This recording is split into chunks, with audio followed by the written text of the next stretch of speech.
Hey, hello friends. Hope you guys had a safe and happy holidays because, you know, it's actually all said and done. It's 2023 and we survived and we're still here. But what we're going to be doing this time around here, you know, Vinyl Village Garage, Pontiac Rally 2 wheels. Which one do you think looks a whole lot more gooder? Well, I'm going to say this one here. I like the looks of that one. But how do we get this one to look like that? That's what we're going to get into here today. I'll show you how it's done, how to mask these things off. You can buy that masking kit.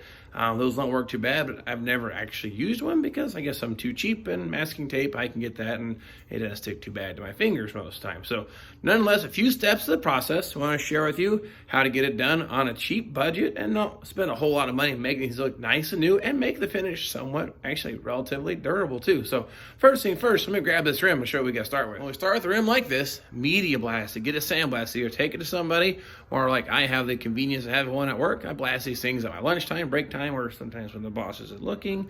I sandblast these parts is what I'm working on. So I'm gonna grab this rim here. I'm gonna take it to work, get this thing blasted, and I'll show you the steps to make it look good, be relatively durable on a pretty tight budget, and don't require any special tools because this is all aerosol can paint job on this. So no paint gun, no compressor required, and no fancy masking kit, just a razor blade, a lot of luck, and some masking tape. We'll make this thing happen. Let me show you here. Let's get this thing sandblasted.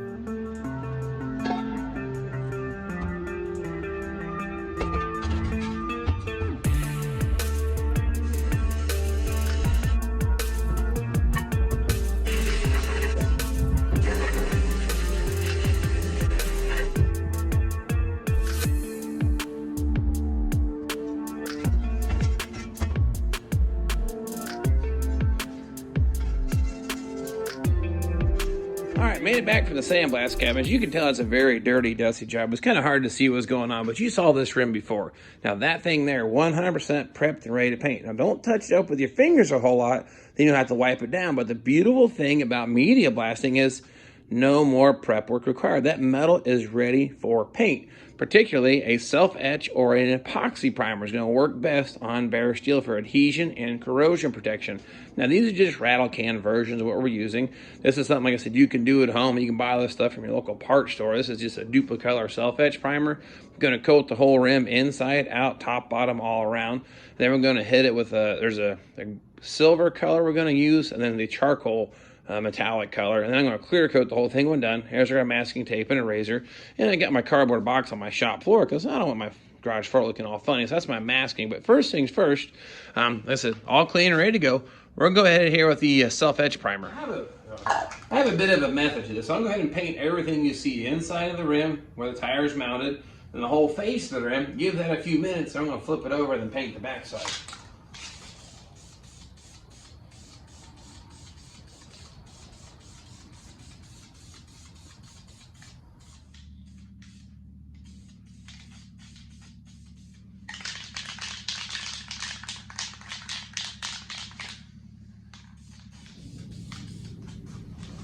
Now I like to paint the inside of the rims too. I don't like leaving those bare because it'll start to rust on the inside and it's not a good thing on the wheel, and I just think it looks a whole lot more better.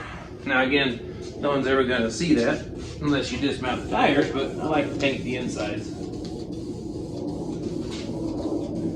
Now we'll give that a few minutes and we'll flip it over and we'll paint the backside. All right, well, let's go ahead and get the other side painted, flip it over. And there's a reason I start this side up first. When I flip this over, I'm going to prime it. Then we're going to paint the whole inside of the rim and the back side of the rim the silver color. Now, from the factory, that's not how they would have done it. The inside of the rim and backside both have just been in the primer. But I don't like to leave them in primer. I like to make them, well, I guess, look a little better, I think, in my opinion. So there we go. Now we'll go ahead and touch up all the spots I missed. And once that flashes off and dries, we'll hit it with the silver paint. That'll be our base.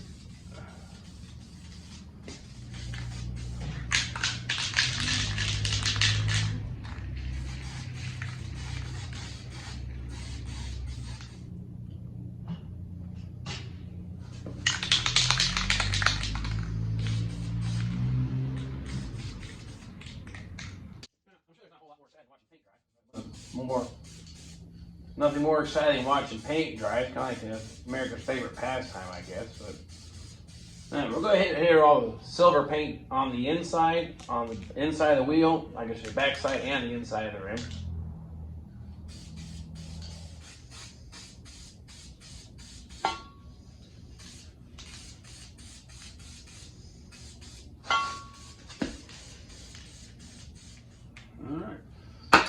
We'll let that dry for a while. And what we'll do then, once this dries, I'm going to tape off the windows here, the 5 larger holes and the lug holes, and we're going to flip this thing over. So probably about 15-20 minutes of dry time, then we'll go ahead and do that.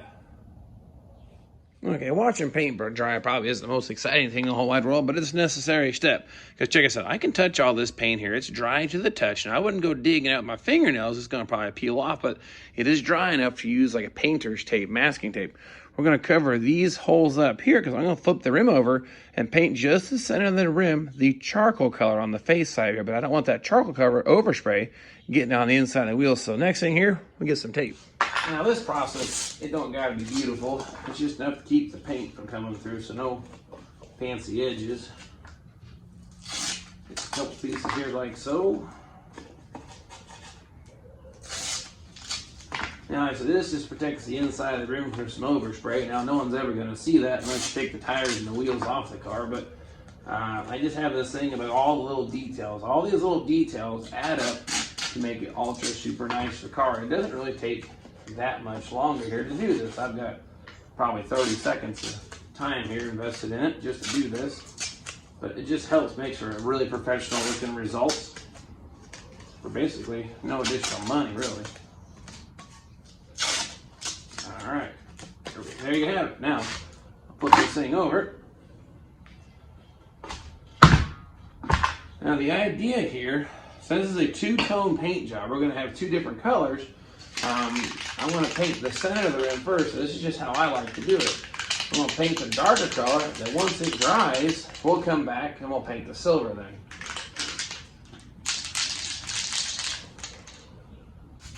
All right, here we go. Now, so what we're going to do, the spokes here, that will be highlighted the brighter silver. But in the center around the lug holes and around the rim holes is the charcoal color. So I don't need to paint the whole rim, obviously. Just the center here and get all the side parts here around the lug holes without getting any runs. And if you get paint on the other part, it's not the end of the world, but just not necessary. All right, same process. About 20 minutes here from now, that should be dry enough. I can come in then and mask off that area. Then we'll highlight the outside here with silver. So we'll see you in about 20 minutes. Well, we are about 20 minutes later here. That should be good enough. I can actually touch it here. And we're dry to the touch. So next thing here, we're going to go ahead and tape off the rim. Now the idea is, like I said, around the lug holes and this hole here, we're going to leave that darker charcoal color. And then we're going to come back here and then paint the spoke here and the rest of the rim silver. So next thing here, get this thing all masked up. Now the technique for masking this is pretty straightforward. Tape off the areas you don't want the paint. So like I said, the charcoal color, we want to leave it dark. So basically we're just going to come back through here with this tape, follow the line of the spoke, and we'll tuck it in out here, and we'll cut with a razor blade. I'll show you how to do the one section here, and then I'll zip right through the rest here.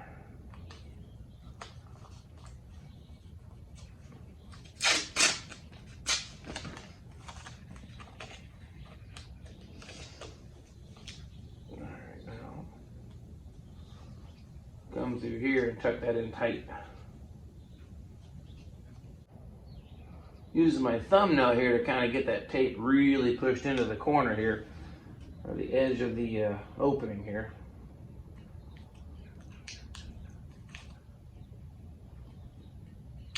All right. Do a little piece right here in the middle.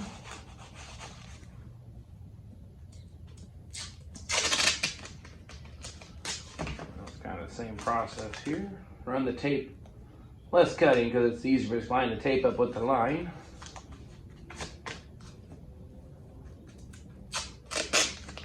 I'll do this piece here so you can see it. Same idea. We'll go ahead and take the old thumbnail, go around the edge of it. Now, what we'll do, trust the old razor blade, just cut the tape out here. And this is the part where I was going to scratch the paint. If I don't clear coat it, I've cut through the finish, I could possibly have a rust issue here. So that's why I like to clear coat it when they're done. And it's a little extra protection on the paint too. Now we've cut that radius off. Peel that off and then we check that out. Now the outer part's a little trickier. Still take the razor blade, take it in tight in the radius here, and just cut it out.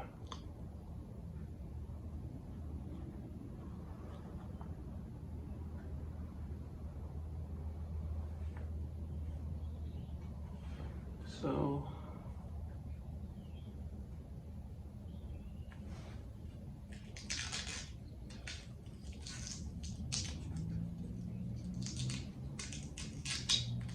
there we go. So that's how you go ahead and tape that off. Now I'll do the same thing to all the rest of the spokes here. And I'm going to shoot the silver on top of that, and that should be pretty good sorts.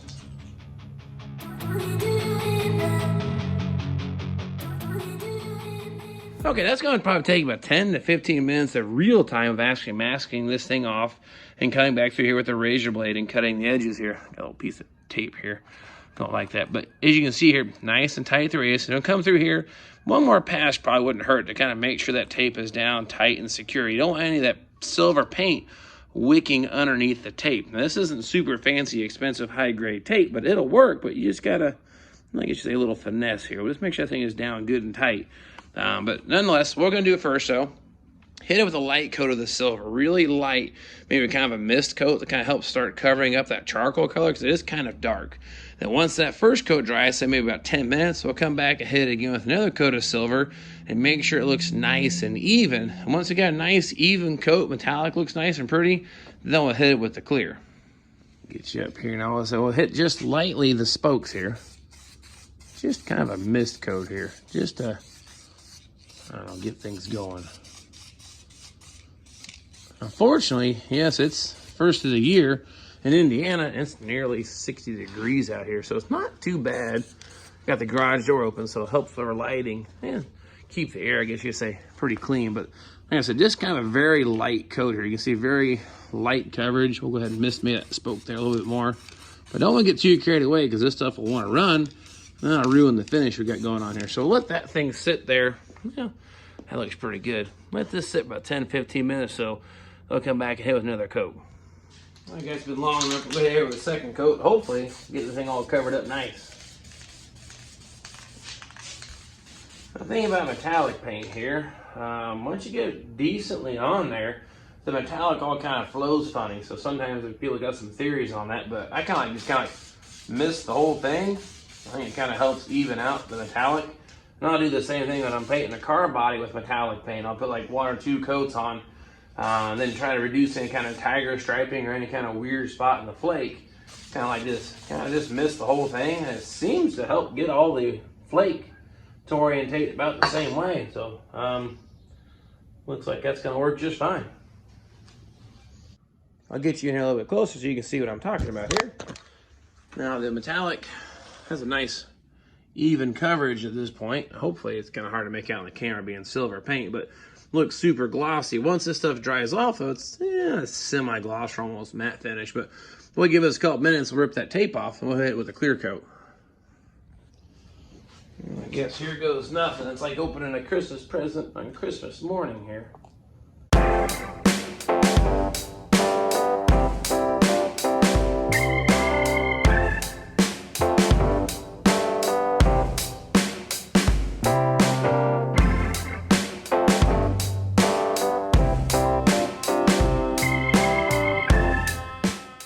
I'll figure I'll get you to see what we got. Now, this has not been clear coated yet. This is just your base, most silver and charcoal paints in here. I've got the tape all peeled off. I've got one little tiny blemish there, but I think we're just going to have to deal with that. Not the end of the world. It's going to look really nice. Let's pull it back together. Now, I'm going to hit this with a clear coat, but I had a little bit of change of venue. It started raining on me, so I had to move things around. But this has been dry now for about 20 minutes. You only got so many minutes in between coats, or the paint has adhesion problems, kind of like painting a two-tone paint job, or before you put your clear coat on your final finish on the actual car bodies. You only have so many minutes or you'll have a problem with paint wanting to lift. So this has been sitting about 15 minutes. I'm going to go ahead and hit it with some clear coat, and this thing will be done once it dries. Now again, the only reason I'm really even worried about the clear coat is we took the razor blade down the corners there. I kind of feel like it cuts the paint. It's going to allow a way for some water to potentially get in there and start causing it to rust. So this is not a super heavy coat. I guess you would call it kind of a protection coat.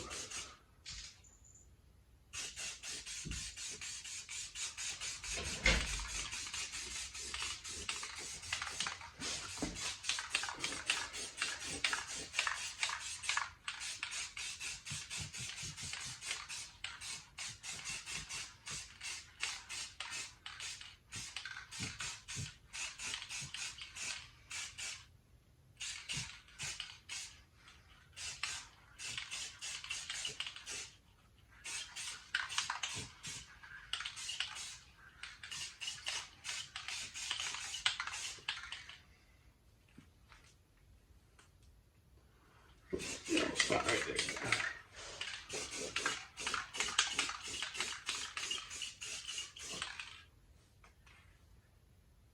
I'd say that just about does it. Now, same thing, just let that dry. That almost looks super, super glossy right now while that clear coat's still wet, but once it dries off, it kind of flattens out quite a bit. Like I said, it's just kind of a protective coating to help prevent the finish from looking like crap and prolong it, I guess, because a lot of time invested in these, making them look good. So let that sit for a few minutes. This thing should be done. So there you have it. Great pumpkin rim number 1 done. I got 3 more to go. Now, of course, this is how a pretty easy process I feel. Sandblasting, it's a great start. Cleans all the metal, preps it ready to go. Self-etch primer. Then you see the steps, putting the 2-tone or 2 different colors together and masking it off. It's just kind of a process. But now keep in mind, most time your finishes, like base coat, clear coat stuff, in the automotive world, you only have so many minutes of window of opportunity to put your next layer on, or you'll have adhesion problems. So it's something to kind of keep in mind, that plan out your day somewhere between 20 30 minutes in between coats. And of course, you gotta have time for the paint to dry so you can put your tape on it too. But those are things you want to keep in mind if you're finishing a car. You'll see the cars sometimes look, I guess, daily driver cars, like clear coats peeling off it. Either they didn't scuff it well enough, or they didn't get the clear coat on soon enough, so it did not adhere to the base coat. So anyway, besides all that, I'll start working on the fenders here, hopefully here next. I just want to get the wheels done because I can put the tires on. Those are $800 for a set of 4 14-inch tires. What in the heck?